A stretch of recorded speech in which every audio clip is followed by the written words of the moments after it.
Voici le dernier moment de Jean-Marie Le Pen, l'homme qui, pendant plus d'un demi-siècle, a divisé la France comme peu d'autres, s'est éteint le 7 janvier 2025, à l'âge de 96 ans.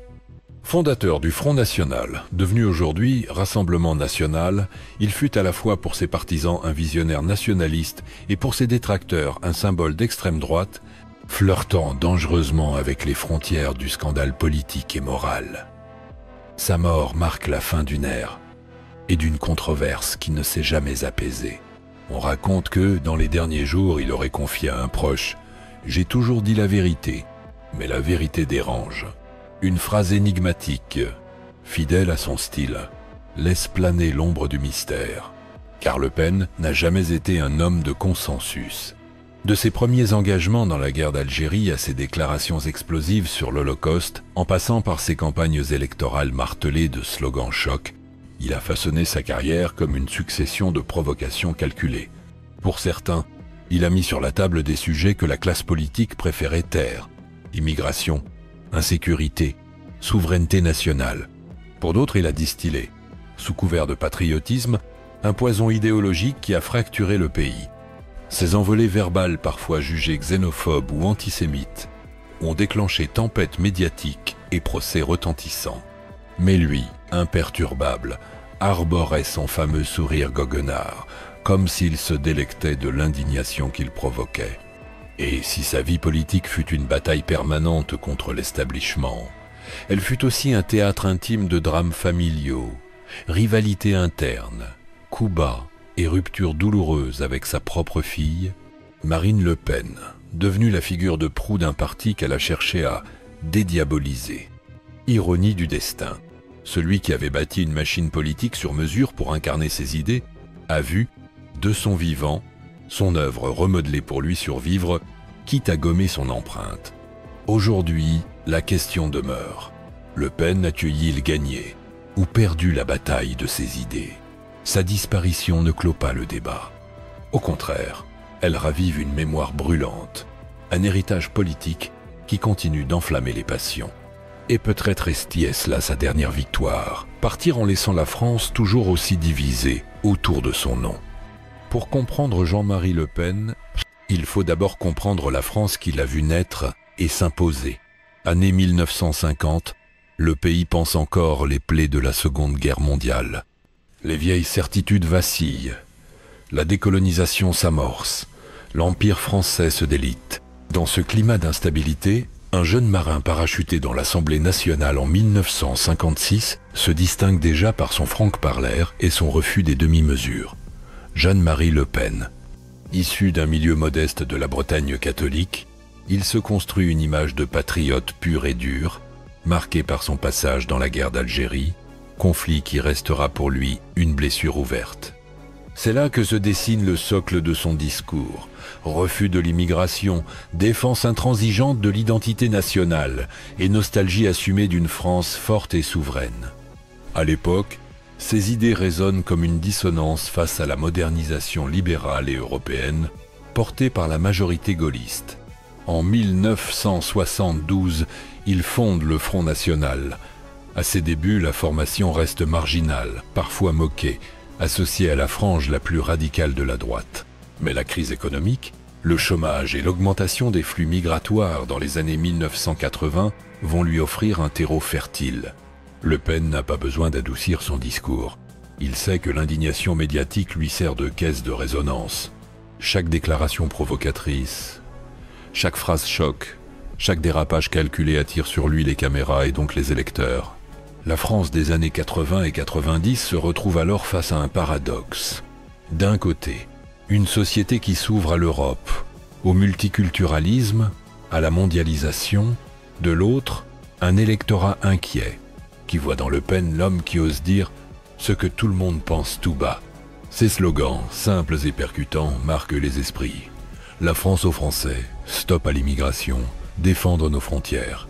Les critiques dénoncent un discours haineux, raciste, lui répond qu'il défend simplement l'héritage et la sécurité de son pays. Mais derrière la façade du tribun charismatique, se dessine aussi une mécanique politique redoutablement efficace. Meetings spectaculaires, Mise en scène théâtrale, capacité à provoquer des polémiques qui écrasent toute concurrence médiatique. Même ses procès pour incitation à la haine raciale deviennent pour lui des tribunes où il se pose en martyr de la liberté d'expression. Le Pen n'a jamais reculé devant l'affrontement, qu'il soit contre ses adversaires politiques, les journalistes ou sa propre famille. Car le cadre de son histoire, c'est aussi celui d'un drame intime. Dans les années 2000, la montée en puissance de sa fille Marine, plus pragmatique, plus stratégique, va provoquer une fracture irréversible. Pour moderniser l'image du parti, elle entreprend de dédiaboliser le Front National, quitte à rompre avec l'héritage paternel. Les tensions explosent, jusqu'à l'exclusion officielle de Jean-Marie Le Pen en 2015, après de nouvelles déclarations sur les chambres à gaz. La guerre familiale se déroule à ciel ouvert, offrant au public un spectacle mêlant politique et tragédie grecque. Le thème qui traverse toute sa vie publique est clair. Jean-Marie Le Pen, c'est l'histoire d'un homme qui a bâti sa carrière sur le choc, le scandale et la confrontation, convaincu que provoquer était la meilleure façon d'exister politiquement. Une stratégie qui a laissé une empreinte durable sur le paysage politique français et qui continue de diviser profondément la société. Tout commence véritablement au début des années 1980. La gauche vient de prendre le pouvoir avec François Mitterrand, et la France s'apprête à vivre une mutation culturelle et sociale profonde. Dans ce contexte, Jean-Marie Le Pen perçoit une faille. Un électorat déboussolé, inquiet face au chômage, à l'insécurité et à ce qu'il perçoit comme un bouleversement identitaire. Le Pen, lui, a déjà l'arme la plus redoutable, sa voix. Un timbre grave, une diction précise, un sens de la formule qui frappe fort. Lors de ses meetings, il ne se contente pas de parler politique, il raconte des histoires, il galvanise, il provoque. Événement initial, l'explosion médiatique. En 1984, coup de tonnerre. Aux élections européennes, le Front National obtient plus de 10% des voix. Pour la première fois, Le Pen n'est plus un acteur marginal, mais un perturbateur majeur du jeu politique. Les chaînes de télévision découvrent qu'il fait de l'audience. Ces passages déclenchent polémiques et débats passionnés. En réalité, Le Pen comprend vite que chaque condamnation médiatique est un tremplin. Plus il choque, plus il existe. Développement, les scandales, comme carburant. Au fil des années, ces déclarations se succèdent, toujours calibrées pour créer le frisson. Propos sur l'immigration-invasion, sur les minorités, sur l'Europe qu'il accuse de diluer la souveraineté française. Mais la phrase qui restera comme l'une des plus sulfureuses survient en 1987. Il qualifie les chambres à gaz de détail de l'histoire. Immédiatement, c'est l'embrasement. Condamnation politique, procès, indignation internationale, mais aussi un noyau d'électeurs qui, loin de se détourner, le soutiennent encore plus, voyant en lui la victime d'un système qui chercherait à le faire taire. Conflits internes et rivalités, dans les coulisses, la vie du parti est moins triomphale. Le Front National est miné par les rivalités de cadres, les ambitions personnelles, les luttes d'ego. Mais Le Pen règne en patriarche autoritaire. Ceux qui contestent sa ligne dure sont écartés sans pitié. Cette centralisation du pouvoir lui assure fidélité, mais prépare aussi les fractures futures.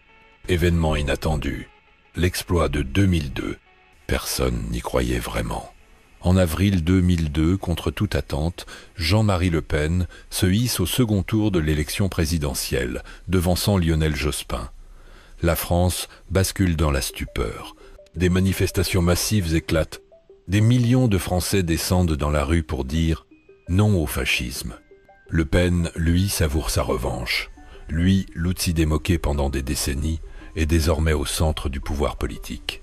Même s'il sera écrasé par Jacques Chirac au second tour, l'image est gravée dans la mémoire collective. Celle d'un pays où l'extrême droite a franchi une ligne rouge historique. Point culminant, la chute programmée. Les années suivantes marquent pourtant un lent déclin.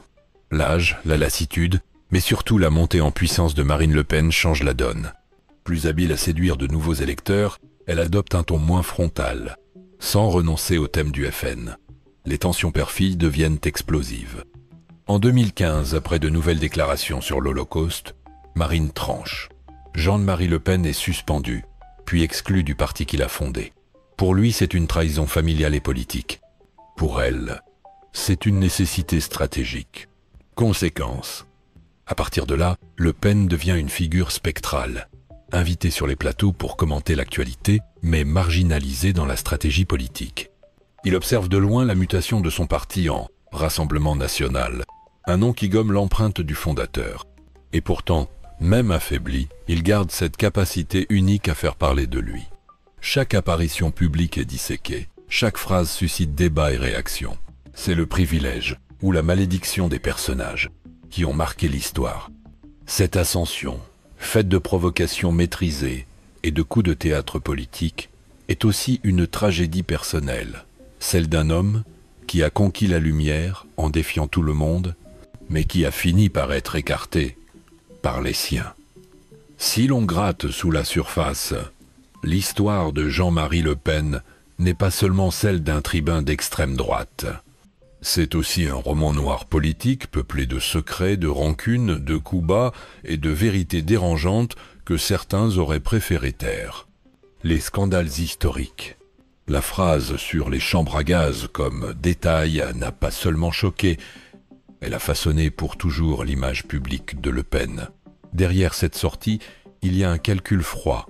Ses proches l'ont confié. Il savait que cela déclencherait un tollé, mais comptait sur le renforcement de son noyau dur électoral. Cette stratégie de provocation utile est un fil rouge dans sa carrière, provoquer l'ennemi pour rallier ses fidèles. Mais il y a aussi les zones d'ombre. Sa jeunesse a été émaillée d'accusations qu'il a toujours niées sur son comportement en Algérie, où certains anciens appelaient affirmaient qu'il avait participé à des interrogatoires brutaux. Des journalistes ont enquêté, des témoins se sont contredits, mais le parfum du soupçon ne l'a jamais quitté. Pour lui, ce n'était que calomnie d'adversaire. Pour ses opposants, une confirmation que derrière l'orateur charismatique se cachait un homme sans scrupules. Les coulisses familiales. Un drame grec, le plus douloureux et peu, être venu non pas des adversaires, mais de sa propre maison. La guerre avec Marine Le Pen fut à la fois politique et intime. Dans les coulisses, les échanges étaient d'une violence verbale inouïe. Marine voulait rompre avec le vieux démon du FN pour élargir l'électorat. Jean de Marie, lui, voyait là une trahison et une tentative de reniement de son combat. Des proches racontent des réunions de famille glaciales où père et fille s'adressaient à peine la parole, ou s'envoyaient des piques assassines par médias interposés. La rupture a culminé en 2015, l'exclusion officielle, une humiliation publique qui l'a meurtri jusqu'au bout. Il dira plus tard: on ne renie pas son père sans se renier soi-même. Événement inattendu, le retrait amer. Après 2015, Jean-Marie Le Pen se retire dans sa propriété de Montretout. Mais son silence est relatif. Il publie ses mémoires, Fils de la Nation, où il règle ses comptes, sans filtre, avec ses adversaires et avec sa fille. Chaque page est un mélange de nostalgie et de fiel. On y découvre un homme persuadé d'avoir eu raison sur tout, mais trahi par l'époque et par les siens. Moment en coulisses, l'homme derrière le masque. Malgré son image d'acier, Le Pen pouvait aussi se montrer charmant, presque paternaliste avec ses proches. Il aimait raconter des blagues, chanter des chansons paillardes lors des repas, réciter du poème français. Mais il ne se détachait jamais totalement de son personnage public. Même dans l'intimité, il restait Jean-Marie Le Pen, chef du Front National. Un ancien collaborateur raconte: il ne supportait pas le silence. Il fallait toujours qu'il y ait un auditoire, même de 3 personnes, pour le voir déclamer. Réaction des médias et du public. À chaque scandale, le scénario était le même. Indignation médiatique, condamnation politique, manifestation citoyenne. Et pourtant, sondage après sondage, son socle électoral résistait. Les médias, à la fois fascinés et révulsés, ne pouvaient s'empêcher de lui tendre le micro. Dans les débats télévisés, il excellait à retourner les attaques en occasion de briller. Pour ses partisans, il était l'homme qui ne se couchait pas. Pour ses ennemis, un symbole inquiétant d'une France qui refusait de regarder son histoire en face. Point culminant émotionnel. Au soir de sa vie, il confiait à un journaliste: « Vous croyez que j'ai perdu ? Regardez autour de vous. Mes idées sont là. elles se sont banalisées. Cette phrase résonne comme un aveu glaçant, car si Jean-Marie Le Pen n'a jamais conquis l'Élysée, il a réussi à imposer dans le débat national des thèmes qui, jadis, le reléguaient aux marges. La vérité noire de Jean-Marie Le Pen, c'est qu'il a compris avant beaucoup que la politique moderne n'est pas qu'une affaire de programme, mais de narration, de dramaturgie, de polarisation extrême. Et sur ce terrain-là, il fut un maître jusqu'à son dernier souffle. Jean-Marie Le Pen restera sans doute comme l'un des hommes politiques les plus polarisants de la veuve République. On peut détester son discours, ses excès, ses provocations calculées, ou bien voir en lui un francheux parleur qui a mis sur la table des sujets tabous. Mais quoi qu'on pense, une chose est indéniable, il a changé le paysage politique français. Son talent d'orateur, son sens du choc médiatique et son refus obstiné du consensus ont fait de lui une figure unique. Là où d'autres naviguaient à vue, cherchant à rassembler au centre, Le Pen a creusé un sillon radical, persuadé que seule la confrontation permettait de gagner la bataille culturelle.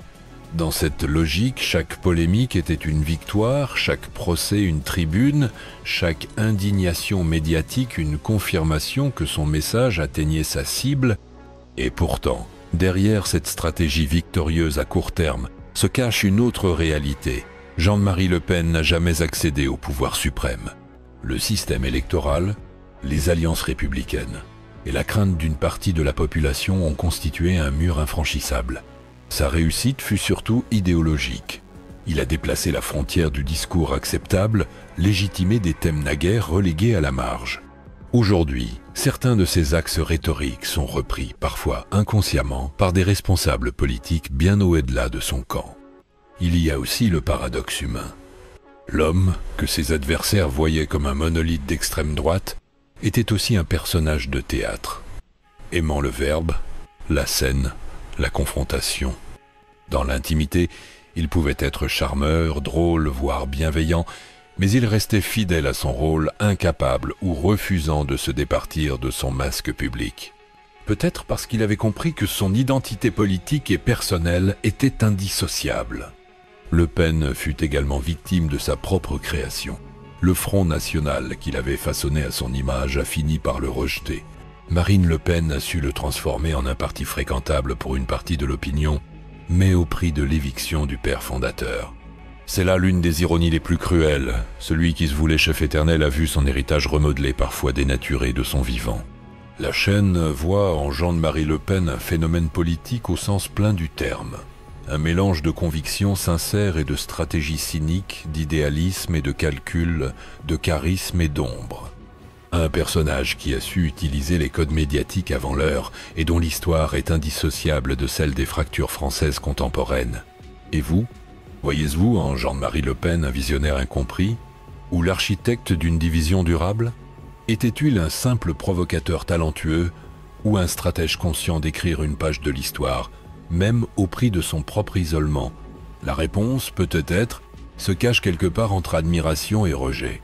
Il y a des noms qui, à eux seuls, déclenchent des souvenirs, des débats, des colères ou des sourires. Jean-Marie Le Pen est de ce yeux-là. Pendant plus d'un demi-siècle, il a traversé la vie politique française comme une tempête imprévisible, parfois redoutée, parfois admirée, jamais ignorée. On se souviendra de sa voix grave, de ses punchlines qui claquaient comme des coups de fouet, de ce sourire en coin qui semblait dire « Je sais exactement ce que je fais ». On se souviendra aussi de ses meetings bondés où il électrisait la foule, mélangeant humour et foudre, conviction et provocation pure. Ses fidèles parlaient de courage, ses adversaires de cynisme. Mais tous reconnaissaient qu'il ne laissait personne indifférent. Dans le calme de sa maison de Montretout, après sa mise à l'écart, il continuait à recevoir journalistes et visiteurs. Il aimait raconter des anecdotes, réécrire l'histoire à sa manière, évoquer la mer, la Bretagne, la guerre, ses campagnes électorales. Certains disent qu'il regrettait peu de choses. D'autres assurent qu'il gardait en lui des blessures profondes, celles de l'exil politique, et plus encore celles du fossé creusé avec sa propre fille. Et pourtant, malgré les années, malgré les défaites, malgré l'ombre des polémiques, Jean-Marie Le Pen aura laissé son empreinte.